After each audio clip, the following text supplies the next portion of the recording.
So, Jai Hind, good morning, good afternoon, and good evening. Whenever you guys are watching this video, take the wishes accordingly. ठीक है? सुबह देख रहे हो तो गुड मॉर्निंग, दिन में देख रहे हो तो गुड आफ्टरनून एंड रात में देख रहे हो तो गुड इवनिंग. ये तुम मुझे विश करो. ठीक है? तो ये वीडियो जो है वो पार्ट 2 होने वाली है रेशियो एंड प्रोपोर्शन की. ठीक है? रेशियो एंड प्रोपोर्शन के पार्ट फर्स्ट में हमने क्या डिस्कस किया था? रेशियो एंड प्रोपोर्शन के कंसेप्ट डिस्कस किए थे, डेफिनेशन डिस्कस की थी, mean proportion, third proportion, fourth proportion, जितना कुछ भी तुम्हें लिखा हुआ दिख रहा है, कंटिन्यूड प्रोपोर्शन, ये क्वेश्चंस वेरियस टाइप्स के. ठीक है? ये सब कुछ हमने डिस्कस किया था. ठीक, देखो सुंदर सुंदर सा लग रहा है ना.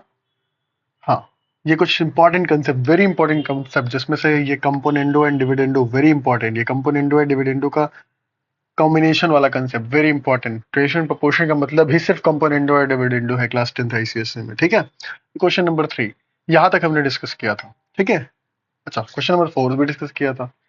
इसके बाद जो के मेथड था, यहाँ पे मैंने बोला कि पार्ट सेकंड पढ़ाऊंगा क्योंकि वीडियो ज्यादा लंबी हो जाती है. तो हम बिना ज्यादा बात किए शुरू करते हैं. के मेथड. व्हाट इज के मेथड? ठीक है?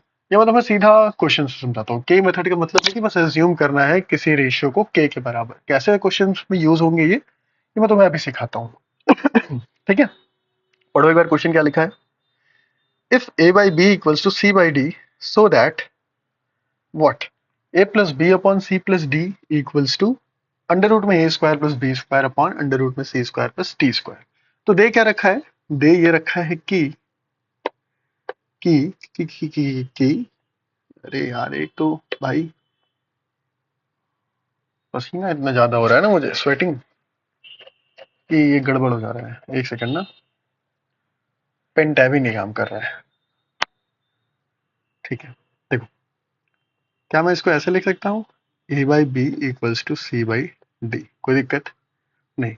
के मेथड का मतलब है कि रेशियो के बराबर मान लीजिए. तो मैंने क्या कर लिया? के बराबर मान लिया कि let a by B equals to C by D equals to के.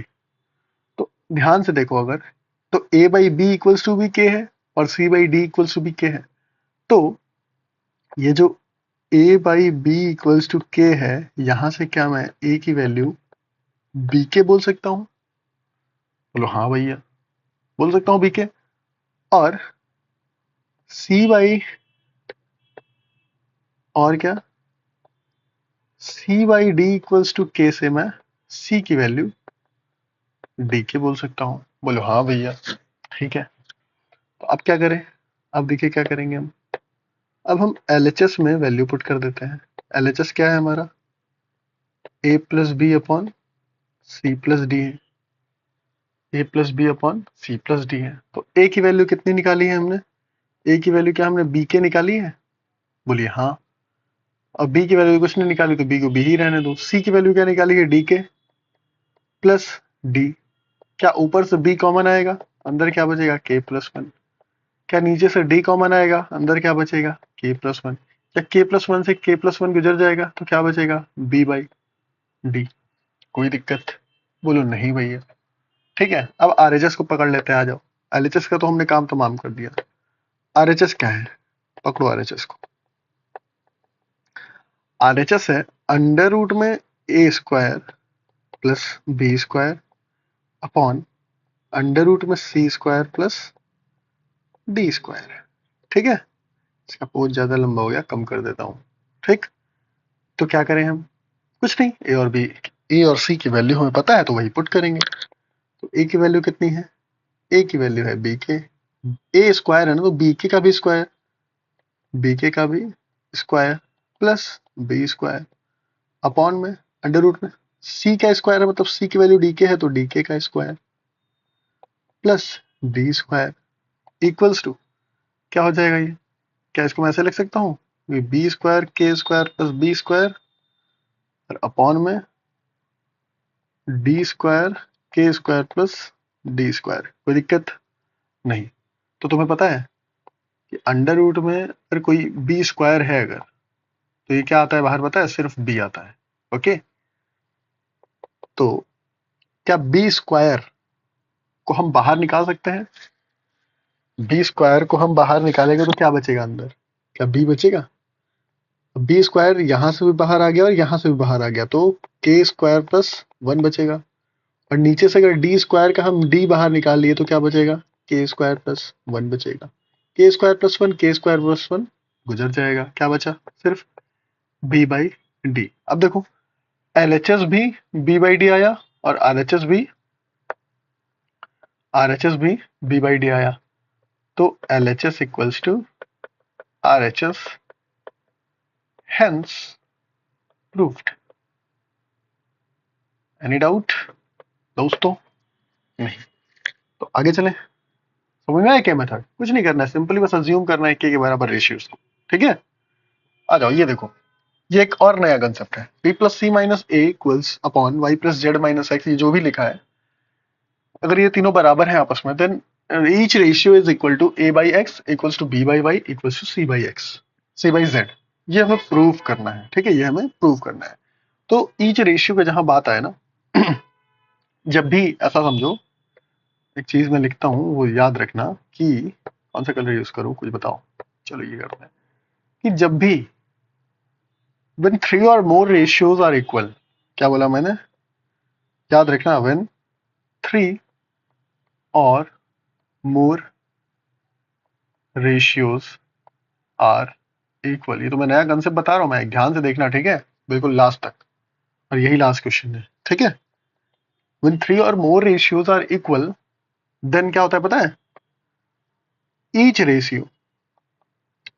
ratio equals to sum of antecedents upon sum of consequents। ठीक है, अब ये एंटीसीडेंट्स और कंसिक्वेंस क्या होता है ये भी मैं तुम्हें बताऊंगा। ठीक है, एंटीसीडेंट्स का मतलब कि ऊपर न्यूमरेटर जितने भी फ्रैक्शंस है, जितने भी रेशियोज है, उन सभी के न्यूमरेटर को एक साथ प्लस करिए। और कंसिक्वेंस का मतलब जितने भी डिनोमिनेटर है रेशियोज के, उन सभी डिनोमिनेटर्स को एक साथ प्लस कर दीजिए। ठीक है, कैसे, वो इस क्वेश्चन में अप्लाई करके दिखाता हूँ डायरेक्ट। ठीक, देखो कुछ नहीं करना है भाई, सारे डिनोमिनेटर्स और न्यूमरेटर्स को एक साथ प्लस करना है। मतलब न्यूमरेटर में न्यूमरेटर प्लस करके न्यूमरेटर बनाइए, और डिनोमिनेटर में डिनोमिनेटर प्लस करके, हाँ, डिनोमिनेटर बनाइए। ठीक है, देखिए, तो ऐसा लिख दे कि पहले पेन चेंज करते हैं। गए तुम गए हो। देखो, b plus C minus A plus C plus A minus B plus A plus B minus C upon Y plus Z minus X plus Z plus X minus Y plus X plus Y minus Z. कोई दिक्कत? कोई दिक्कत भैया? बोलो नहीं भैया। ठीक है, तो अब क्या होगा, अब जब इसको सॉल्व करोगे ना, सॉल्व करके देखो जरा, न्यूमरेटर सॉल्व करो, सब में से ब्रैकेट हटाओ और देखो क्या क्या कट जा रहे हैं। तो मुझे तो बी और माइनस बी कटता हुआ दिख रहा है, प्लस सी और माइनस सी भी कटता हुआ दिख रहा है, ए और माइनस ए भी कटता हुआ दिख रहा है। तो मुझे तो सिर्फ ऊपर से यही दिख रहा है कि बचेगा A plus B plus C, और नीचे से ऐसे ही बच जाएगा X plus Y plus Z. ठीक है, X plus Y plus Z बच जाएगा। ठीक, और हमें क्या पता है, हमें पता है कि A by X, B by Y और सी बाई जेड ये आपस में बराबर है। ये आपस में क्या है, बराबर है। और अगर ये आपस में बराबर हैं तो देखो यहां से ध्यान से, ये जो है ये अगर आपस में बराबर हैं तो क्या हम इसको ऐसे लिख सकते हैं कि इसमें भी एंटीसीडेंट प्लस कर दो, A plus B plus C upon X plus Y plus Z. Solve होता हुआ दिख रहा है। तो चाहे ऐसे लिखो या ऐसे लिखो, बात बराबर है। बात बराबर है, इसलिए hence hence a by x equals to b by y equals to c by z। ठीक है, देखो फिर से समझाता हूँ, डोंट वरी, कुछ नहीं था। जब मैंने बोला कि व्हेन 3 और मोर रेशियोज आर इक्वल, जब 3 या उससे ज्यादा रेशियोज बराबर हो तो क्या होता है, कंसेप्ट आता है कि each ratio equals to sum of antecedents upon sum of consequence होता है। तो इसी क्वेश्चन में बोला कि then each ratio is equal to a by X is equal to b by Y equal to c by Z. ये होगा, ये होगा तो कैसे होगा, यही हमें प्रूव करना है। ठीक है, तो हमने क्या किया, ये जो तीन रेशियो दिए हुए थे, b plus C minus A upon Y plus Z minus X, C plus A minus B upon Z plus X minus Y, ये सब, तो इनमें हमने सम ऑफ एंटीसीडेंट्स और सम ऑफ कॉन्सिक्वेंस लगाया। ठीक है, तो जब लगाया सम ऑफ एंटीसीडेंट्स और कॉन्सिक्वेंस, तो सॉल्व करने पर हमें ये मिला। और हमें क्वेश्चन में क्या दे रखा था, ये दे रखा था। जब हमने इसको पकड़ के यहाँ पे सॉल्व किया तो ये भी इतना ही आ गया, और इसको पकड़ के सॉल्व किया तो ये भी इतना ही आ गया। मतलब कि कहीं ना कहीं दोनों बराबर आ गए, और यहीं से क्या हो गया, ये प्रूफ हो गया कि equal to A by X equal to B by Y equals to C by Z होगा। ठीक है, सॉल्व, यही है हमारा सॉल्यूशन। ठीक है, यही है हमारा सॉल्यूशन। कोई दिक्कत? देखो सेम कंसेप्ट बेस एक क्वेश्चन में यहां लगाया हुआ, क्वेश्चन नंबर 6। अच्छा ये नहीं है, क्वेश्चन नंबर 7 है। ठीक है, इसको तुम जरा खुद से करना एक बार। ठीक, आ जाओ क्वेश्चन नंबर 6 बताता हूं मैं तुम्हें। क्वेश्चन नंबर 6 क्या है, A B C are in continued proportion. अच्छा, ए एंड सी अगर कंटिन्यूड प्रोपोर्शन में है तो क्या होगा, बताओ कैसे होगा सॉल्व। ये क्वेश्चन पता है कैसे सॉल्व होगा, इधर देखो। ये जो जैसे हमने रेशियो को के बराबर मान लिया था, इसी मेथड का यूज करना है हमें यहाँ पे। ठीक है, इसी मेथड का यूज करना है। तो जरा वीडियो पॉज करो, चलो मैं तुम्हें 1 सेकंड मतलब 1 मिनट का समय देता हूँ, सॉल्व करो। ठीक है, थोड़ा दिमाग लगाओ।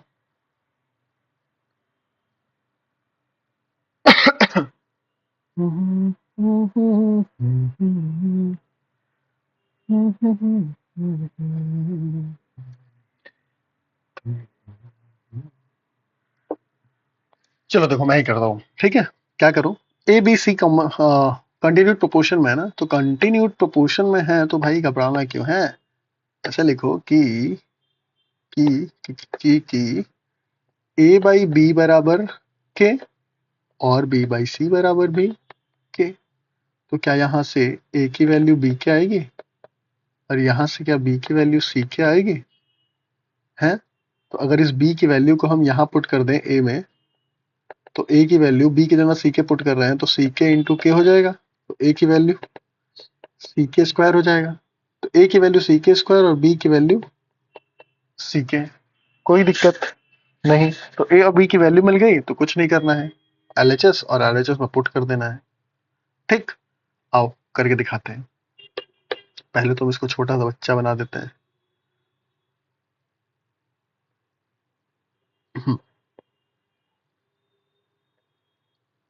हम्म, हम्म, देखो क्या करें, तुम गए हो क्यों? हाँ, तो एलएचएस में पहले पुट करते हैं। ठीक है, एलएचएस क्या है, ए प्लस बी प्लस सी, ए माइनस बी प्लस सी में पुट करते हैं। ए की वैल्यू कितनी है, सी के स्क्वायर, प्लस बी की वैल्यू कितनी है, सी के, प्लस सी तो सी ही रहने दो। ए कितना है, सी के स्क्वायर, प्लस बी कितना है, प्लस नहीं है यहाँ पे, इस बार माइनस है ना, ध्यान से देखो दूसरे वाले ब्रैकेट में, माइनस बी की वैल्यू सी के, प्लस सी की वैल्यू सी। कोई दिक्कत नहीं, इन सब में से क्या कॉमन आ जाएगा, क्या सी कॉमन आएगा, क्या सी कॉमन आएगा, निकाल लो। तो क्या बचेगा, के स्क्वायर प्लस के प्लस 1। इसमें से भी सी कॉमन आएगा तो क्या बचेगा, के स्क्वायर माइनस के प्लस 1। कोई दिक्कत, कोई दिक्कत, बताओ, है दिक्कत, बोलो नहीं है भैया। तो क्या सी इंटू सी, क्या हम सी स्क्वायर लिख सकते हैं, और इन दो ब्रैकेट्स की जगह हम क्या लिख सकते हैं, पता है, पता है, K to the power 4 plus K square plus 1। पूछो कैसे, पूछो तभी बताऊंगा। हाँ, कमेंट बॉक्स में मुझे दिखना चाहिए, ठीक है। हाँ भैया बताइए। तो देखिए कैसे, देखिए क्या लिखा हुआ है यहाँ, बता रहा हूँ, रफली बता रहा हूँ। के स्क्वायर प्लस के प्लस वन को मल्टीप्लाई करना है के स्क्वायर माइनस के प्लस वन से, मतलब हर एलिमेंट से मल्टीप्लाई होगा दूसरे ब्रैकेट के।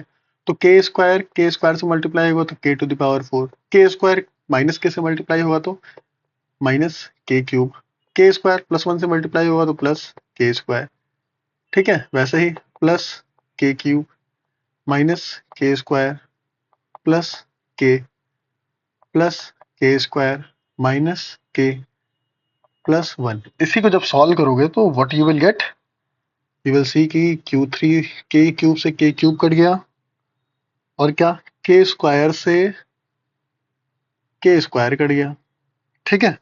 तो क्या बच गया, सिर्फ के टू द पावर फोर, और क्या कट रहा है, कुछ कट रहा है, प्लस के से माइनस के भी कट गया, ठीक है। K to the power four plus K square plus one बचा, और यही यहाँ पे लिखा गया है, ठीक है। तो ये भाई साहब यहाँ से घूम के आए हैं, ठीक। इसको इतना लिख सकते हैं, बोलो हाँ भैया लिख सकते हैं। अब इतना हो गया काम, तो अब क्या करो, अब आरएचएस में भी वैल्यू पुट कर दो। आओ अब आरएचएस में पुट कर देते हैं। देखो आरएचएस क्या है तुम्हारा, ये है A square plus B square plus C square. A की वैल्यू सी के का स्क्वायर ए की वैल्यू सी के स्क्वायर थी ना, और यहाँ तो ए का स्क्वायर तो मतलब सी के स्क्वायर का भी whole square, plus B square मतलब बी की वैल्यू सी के, तो बी स्क्वायर की value C K square plus C square. क्या इसको हम C square K to the power four लिख सकते हैं, plus C square K square लिख सकते हैं, प्लस सी स्क्वायर लिख सकते हैं। ये जिसको नहीं समझ में आया वो फिर से नाइन्थ में चले जाओ, ठीक है। देखो क्या हो जाएगा, सी स्क्वायर कॉमन निकालो, क्या बचेगा, K to the power four plus K square plus one. क्या तुम्हें ये दोनों चीजें बराबर नहीं दिख रही हैं, ये और ये बराबर दिख रही हैं, तो बराबर दिख रही हैं तो ये एलएचएस का टर्म है और ये आरएचएस का टर्म है, तो एलएचएस बराबर आरएचएस, हेंस प्रूव्ड। समझ में आया। अब ये क्वेश्चन नंबर 7 आप करेंगे, ठीक है। कौन करेगा, आप करेंगे, ठीक है। कोई दिक्कत नहीं।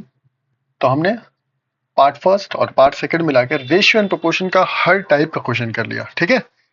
इससे ज्यादा कुछ बनेगा नहीं, ठीक। जो बनेगा मैं वो एक बार हाफ ईयरली का सिलेबस कराने के बाद तुम्हारे हाफ ईयरली एग्जाम से पहले मैं कुछ क्वेश्चंस भी कराऊंगा हर चैप्टर के, ठीक है, from the exam point of view, ठीक। तो आज की वीडियो में इतना ही। ये तुम्हारे लिए क्या है पता है, डिनर है, ठीक है। टेल मी इट्स, अच्छा शो करना है तो आंसर कैसे बता पाओगे, कोई बात नहीं। तुम क्या करो, ये टेलीग्राम ग्रुप ज्वाइन कर लो, ठीक है। मैथ्स विद स्वैग सर्च करना, चैनल है और ग्रुप भी है, ठीक।